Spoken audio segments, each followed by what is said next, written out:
محترم ناظرین، السلام علیکم ورحمۃ اللہ وبرکاتہ۔ آج ہم جناب رسول اللہ صلی اللہ علیہ وسلم کی سب سے زیادہ عزیز ہستی، جن سے آپ کو سب سے زیادہ پیار تھا، جنہیں آپ صلی اللہ علیہ وسلم بڑی محبت و شفقت کے ساتھ دیکھتے تھے، یعنی حضرت ابو بکر صدیق رضی اللہ تعالیٰ عنہ کا تذکرہ آپ سے کریں گے۔ آپ کا نام عبداللہ تھا، کنیت ابو بکر، اور صدیق آپ کا لقب تھا۔ آپ کی کنیت ابو بکر اس لیے تھی کہ اونٹوں کی خاص قسم کا نام بکر ہے، اور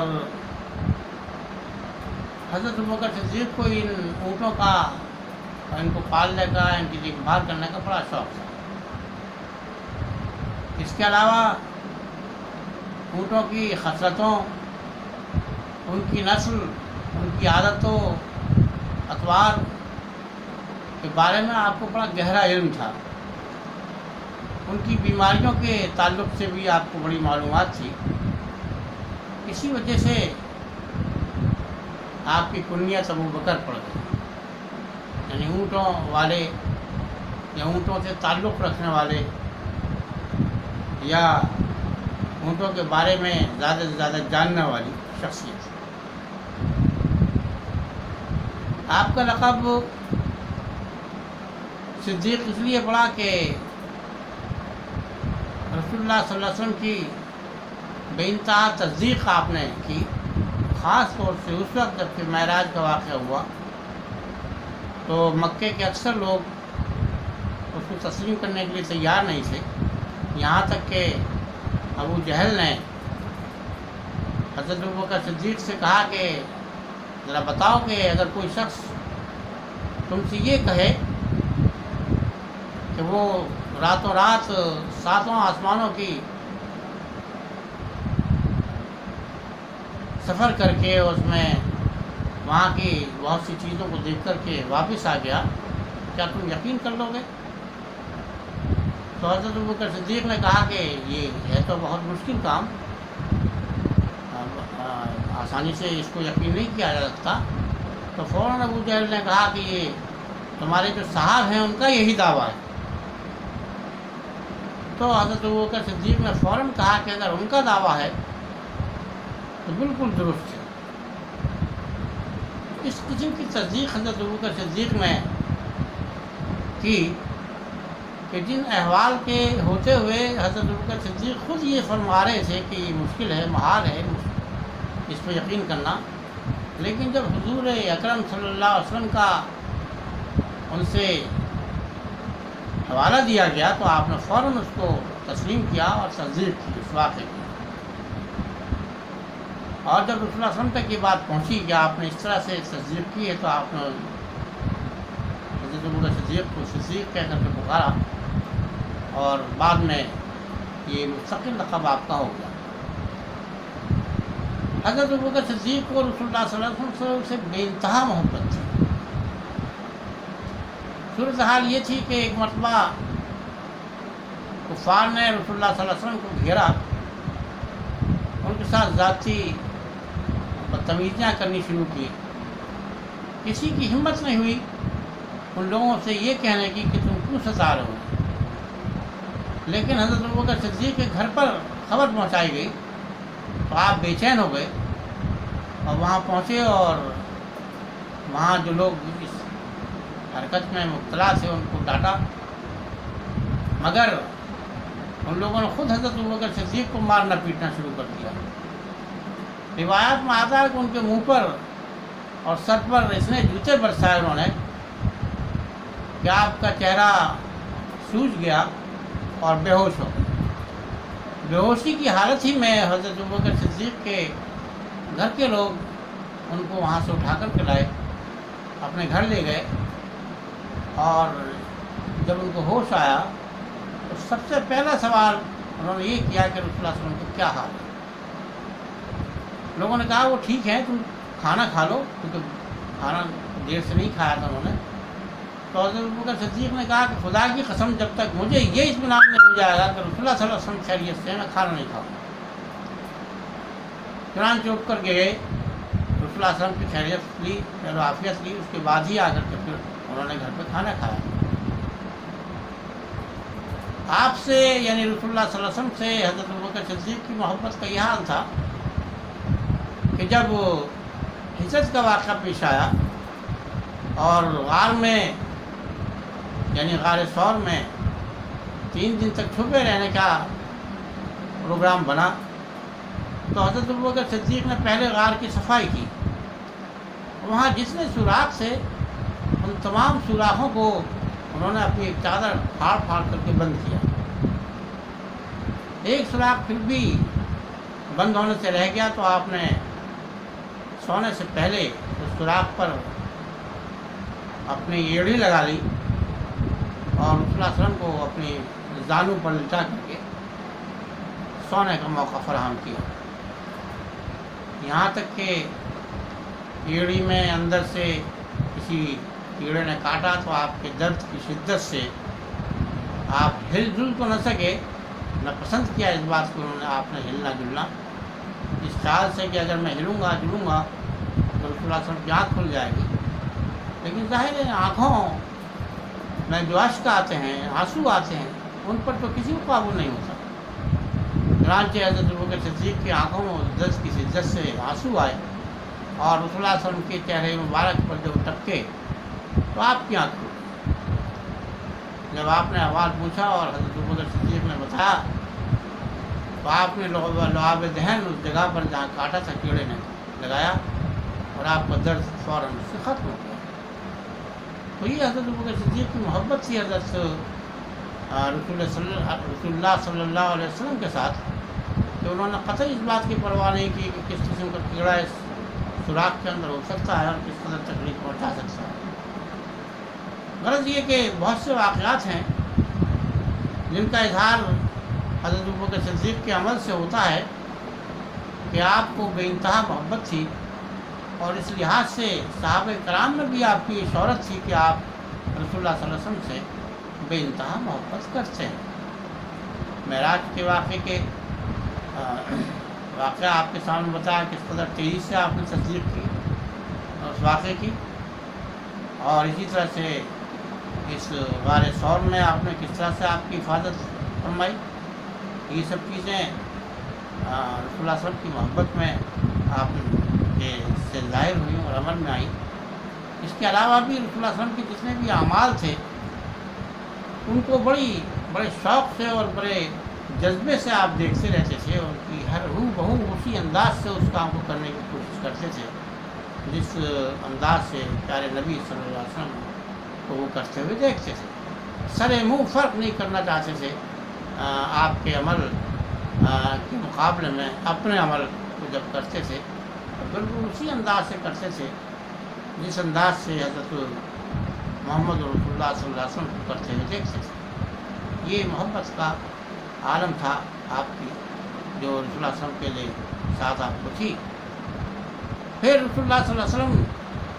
نے جو انداز حضرت ابوبکر صدیق کے ساتھ اختیار کیا، جس طریقے سے رسول اللہ صلی اللہ علیہ وسلم ابوبکر صدیق سے رویہ اپنایا کرتے تھے، اس سے بھی ظاہر ہوتا تھا کہ حضرت ابوبکر صدیق کا مقام مرتبہ اللہ کی نبی کی نظر میں بہت بلند ہے۔ چنانچہ ایسے واقعات، ایسے اقوال رسول اللہ صلی اللہ علیہ وسلم سے ثابت ہیں کہ جس سے ظاہر ہوتا ہے کہ حضرت ابوبکر صدیق بڑے مرتبے کے انسان تھے، بڑے مرتبے کے صحابی تھے، اور اسی وجہ سے آپ کو محبت میں لوگ یار غار کے نام سے جانتے ہیں، آپ کو اسی انداز سے مخاطب کرتے ہیں اور اسی انداز سے آپ کا ذکر کرتے ہیں کہ وہ یار غار ہے۔ دین سے آپ کو اس قدر لگاؤ تھا، اس قدر گہری آپ کو واقفیت تھی دین سے کہ ہر اس موقع پر جہاں پر لوگوں کو پریشانی ہوتی تھی، دین کے اوپر چلنے میں، دین کی اور اساسی بنیادی تعلیمات پر عمل کرنے میں،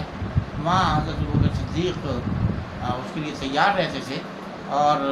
لوگوں کو سمجھانے کے لیے، بتانے کے لیے اس عمل کو کیسے کیا جائے اور کہاں امت مسلمہ غلطی پر جا رہی ہے، اس کے لیے آپ تیار رہتے تھے۔ جناب رسول اللہ صلی اللہ علیہ وسلم نے اپنے مرض کے زمانے میں خود حضرت ابوبکر صدیق ہی کو پسند کیا اس بات کے لیے کہ وہ آپ کے بجائے نماز پڑھائیں، اور حالانکہ حضرت ابوبکر صدیق کے رقت قلب کی وجہ سے، کیونکہ وہ ان کو اس قدر محبت تھی اللہ کے رسول سے اور اللہ کا خوف اس قدر تھا، ان کو ذرا ذرا سی باتوں پہ ان کو رونا آ جایا کرتا تھا۔ جو آیتیں قرآن کریم میں ایسی ہوتی تھیں جو خوف والی ہوا کرتی تھیں، جن میں سزا کا ذکر ہوا کرتا تھا، تو آپ کی بعض مرتبہ ہچکیاں بن جایا کرتی تھی۔ تو جب رسول اللہ صلی اللہ علیہ وسلم نے یہ فرمایا کہ اپنی بیماری کے زمانے میں کہ میرے بجائے ابوبکر صدیق نماز پڑھایا کریں گے، تو حضرت عائشہ نے کہا کہ یا رسول اللہ، میرے بجان تو بہت ہی رقیق القلب ہیں، وہ شاید ہی نماز پڑھا سکیں، لیکن نہیں، آپ نے فرمایا نہیں، وہی نماز پڑھائیں۔ اور یہ نماز پڑھانا آپ کا اور آپ کی غیر موجودگی میں، آپ کے مسجد نہ جانے کی وجہ سے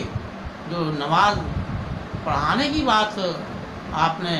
یعنی رسول اللہ صلی اللہ علیہ وسلم نے حضرت ابوبکر صدیق کے لیے کہی، اس میں ایک اشارہ یہ تھا کہ آگے جناب رسول اللہ صلی اللہ علیہ وسلم کے انتقال کے بعد جب یہ جگہ خالی ہو جائے گی اور آپ دنیا سے پردہ فرما جائیں گے، تو پھر حضرت ابوبکر صدیق کی امامت کریں گے، اور نماز کی امامت ایک طریقے سے نشان بنے گی اس بات کی کہ پوری امت کی امامت بھی آپ کے ہاتھ میں آئے گی۔ اور ایک یہ رسول اللہ صلی اللہ علیہ وسلم کا یہ فرمان کہ حضرت ابوبکر صدیق ہی نماز پڑھائیں گے، یہ اس بات کی دلیل بنا آگے چل کر کے، جب رسول اللہ صلی اللہ علیہ وسلم پردہ فرما گئے اور اس دنیا سے چلے گئے، اپنے اللہ سے جا ملے، تو امت مسلمہ میں جب حضرت ابوبکر صدیق کو اپنا خلیفۃ الرسول چنا، تو اس وقت ان کے لیے یہ چیز دلیل بنی کہ حضرت ابوبکر صدیق ہی سب سے زیادہ موزوں شخصیت ہیں کہ رسول اللہ صلی اللہ علیہ وسلم کے بعد آپ کو جانشریات آپ کی کریں۔ حضرت ابوبکر صدیق کے ذریعے سے وہ تمام کام جو رسول اللہ صلی اللہ علیہ وسلم کو کرتے آئے تھے، یا جو آپ نے کیے اور بیماری کی وجہ سے جن کو پورا نہیں کر پائے تھے، انہیں حضرت ابوبکر صدیق ہی پورا کریں۔ اور نتیجہ اس کا یہ ہوا کہ امت مسلمہ نے حضرت ابوبکر صدیق کو خلیفہ کی حیثیت سے، خلیفہ رسول کی حیثیت سے بغیر کسی لیس و لال کے قبول کیا۔ صورتحال پہلے یہ آ چکی، یہ بتایا جا چکا، رسول اللہ صلی اللہ علیہ وسلم کے انتقال کے موقع کی جب تذکرہ کر رہے تھے تو وہاں کچھ لوگوں نے مہاجرین انصار کے درمیان میں کچھ گفتگو شروع ہو گئی کہ کون خلیفہ بنے گا، تو انصار نے اپنے ہی لوگوں کو سوچنا شروع کیا، لیکن جب حضرت ابوبکر صدیق اور حضرت عمر وہاں پہنچ گئے اور حضرت عمر نے حضرت ابوبکر صدیق کے ہاتھ پر بیعت کی، تو سب متفق ہو گئے اس بات پر کہ ہاں حضرت ابوبکر صدیق ہی بہترین شخص ہیں جو خلیفہ بن سکتے ہیں، رسول اللہ صلی اللہ علیہ وسلم کے قائم مقام بن سکتے ہیں۔ تو حضرت ابوبکر صدیق کو آپ کے تقویٰ کی وجہ سے، آپ کی رسول اللہ صلی اللہ علیہ وسلم کے ساتھ محبت کی وجہ سے، اور خود رسول اللہ صلی اللہ علیہ وسلم نے جس انداز سے حضرت ابوبکر صدیق کی تعریفیں کی ہیں اور جس طرح اپنی بیماری میں حضرت ابوبکر صدیق کو اپنی جگہ پر امام بنایا، یہ سب چیزیں دلیل بنی اس بات کی کہ حضرت ابوبکر صدیق ہی بہترین شخصیت ہیں جن کو رسول اللہ صلی اللہ علیہ وسلم کے بعد رسول اللہ صلی اللہ علیہ وسلم کی نیابت کا حق دیا جائے۔ چنانچہ تمام صحابہ کرام نے جو وہاں اس وقت موجود تھے حضرت ابوبکر صدیق کے ہاتھ پر بیعت کی، اور جو لوگ موجود نہیں تھے انہوں نے بعد میں یہ بیعت مکمل کی، اور اللہ کے فضل سے ایک ایسی جماعت فوراً کے فوراً رسول اللہ صلی اللہ علیہ وسلم کے انتقال کے بعد تیار ہو گئی، جس کا ایک شخص نگراں تھا، جو ایک شخص کی نگرانی میں پوری جماعت آ گئی، اور اس شخص نے یہ خلافت کا مقام حاصل کرنے کے بعد جس طرح کے کام کیے، جو ہمت دکھائی، ان احوال میں جن احوال میں آپ کو یہ موقع ملا نظام چلانے کا، اس سے ثابت کر دیا آپ نے، ہاں واقعتاً وہ اس کے اہل تھے، اور رسول اللہ صلی اللہ علیہ وسلم نے جو آپ کو امامت بخشی تھی نماز کی، وہی امامت سیاسی سطح پر، نظامی سطح پر جب رسول حضرت ابوبکر صدیق کی طرف منتقل ہوئی تو آپ نے اس کا حق ادا کیا۔ اب یہ حق کیسے ادا کیا، کیا حالات تھے، اور کس انداز سے حضرت ابوبکر صدیق نے اس خلافت کے کارے گراں کو سنبھالا، اور امت مسلمہ کو بہت سے نازک مقامات میں بچایا اور حفاظت کی، نگرانی کی، اور جو کام بڑے بڑے نازک مسئلے تھے ان کو آپ نے حل کیا، یہ انشاءاللہ آگے آئندہ کسی ویڈیو میں پیش کریں گے۔ تب تک کے لیے اجازت۔ السلام علیکم ورحمۃ اللہ وبرکاتہ۔